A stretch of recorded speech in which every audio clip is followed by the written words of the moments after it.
Hi everybody, welcome back. In this episode, I'm going to be talking to you a little bit about toddler years. What could go wrong, right?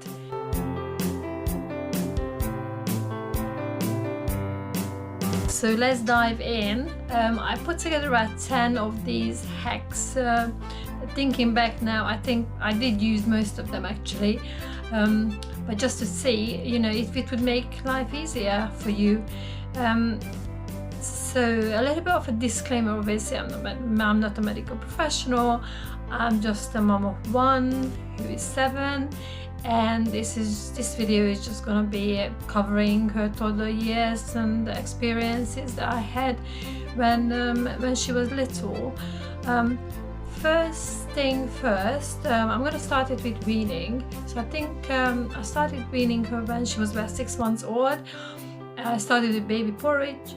And I noticed that because obviously I used cow's milk, that she had a little bit of redness around the lip, and I was a little bit concerned, so I went to the doctors. Obviously, again, listen to your instincts, right?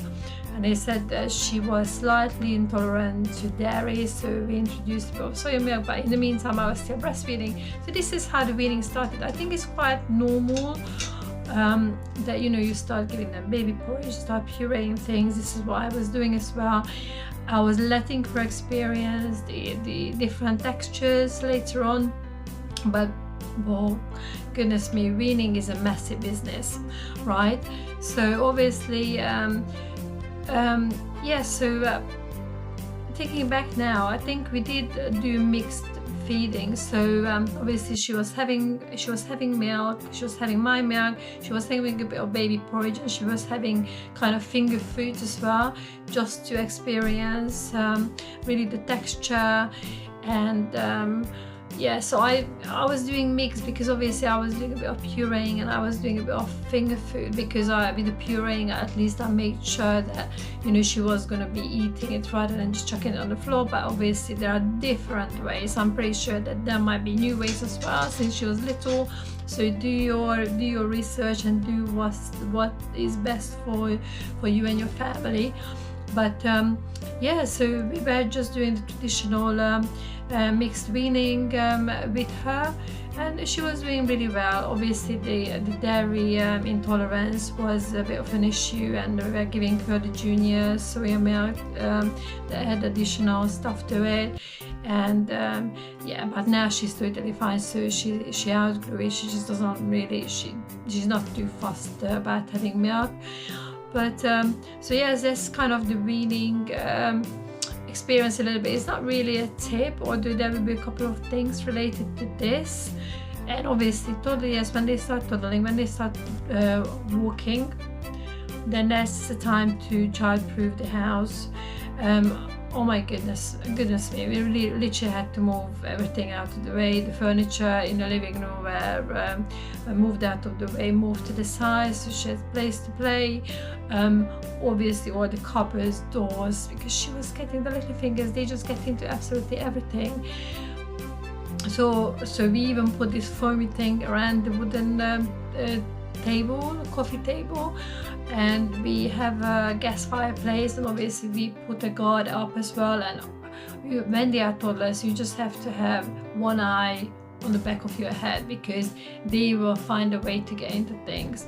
But obviously this is to child-proof everything, all the sockets. When you think that they can't get into it, they will find a way to try to get into it. So that's it. And a little bit of back to the weaning. We were using a high chair, and I think I saw it somewhere, which I think is absolutely brilliant hack, to put these little sticky hooks on the back of your back of the high chair. That's what I did. So I think I had 2 hooks. One hook was for her bibs. We weren't using the reusable at the time. I think we tried, but it was really not comfortable for her, so we were just using the washable ones. And so that kind of free, it's still reusable, but you know what I mean, it's not the one that you just wipe down.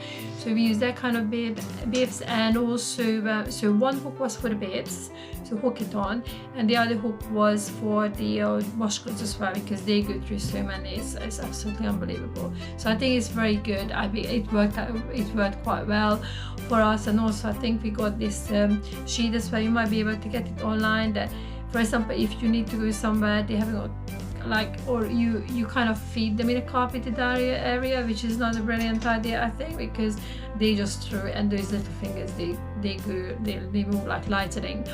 So you can put something kind of waterproof underneath the high chair.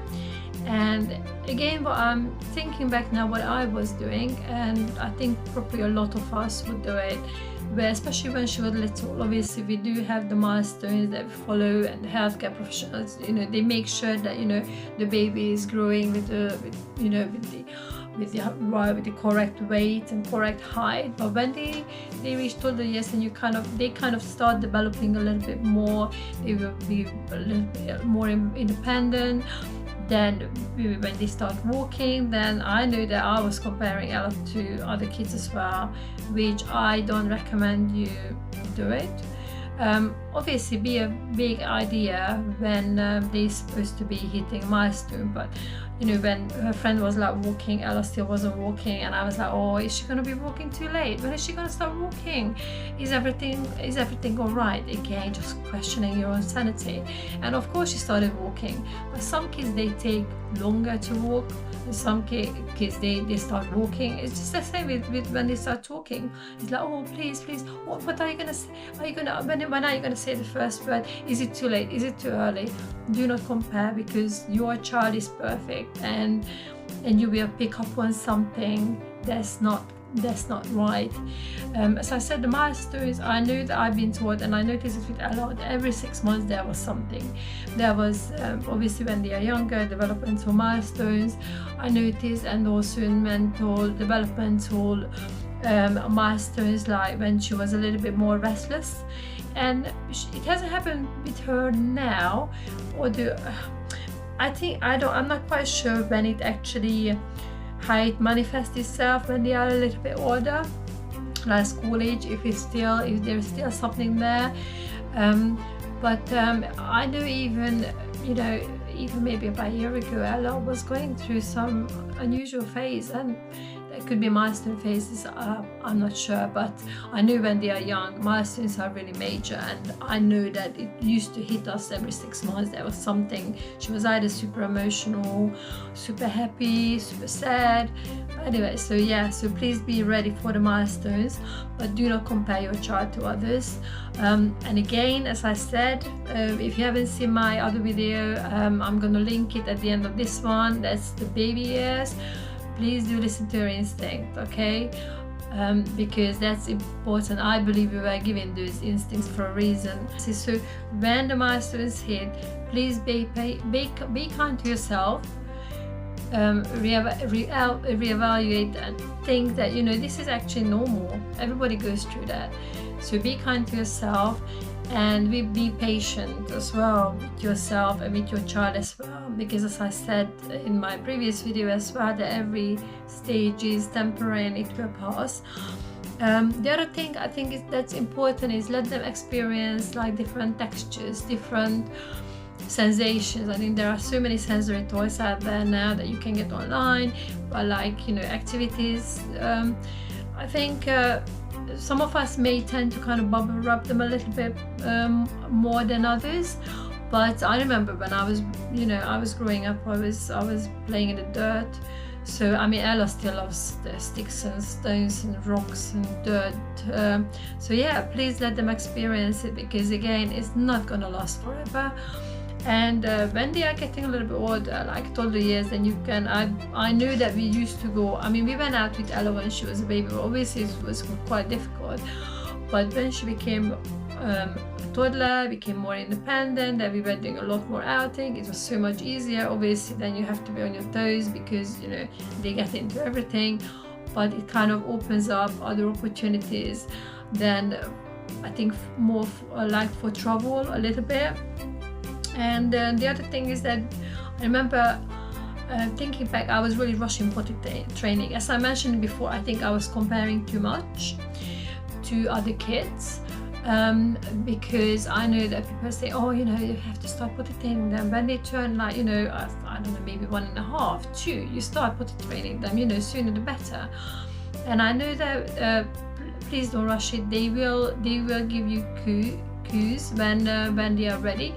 I think Ella was 2 when I decided, okay, I mean, she's a December baby, I'm gonna start potty training her, right? And Christmas period, that's fine, I'm gonna be home, it's gonna be all fine. Go back to work in January, she'll be fully potty trained. No way. I was literally mopping up wee all over the place for days. So I said, okay, no, she's not ready yet. They will tell you. So some kids will potty trained when they are younger than 2. Some kids will probably potty trained when they are 2 or even later than that. So you just take it as it comes, and please do not worry, because they will let you know. They will be pulling that nappy off themselves when they are ready to go. So yes. So that's I think another thing that I learned. Do not compare. Just, you know, just look for cues really, and look for signs from your child. And the last one, and not least but not last but not least, is if your child goes to nursery or any kind of like childcare setting before they start school, give them time to settle, because obviously it's going to be a major change for them. It's going to be a major change for you.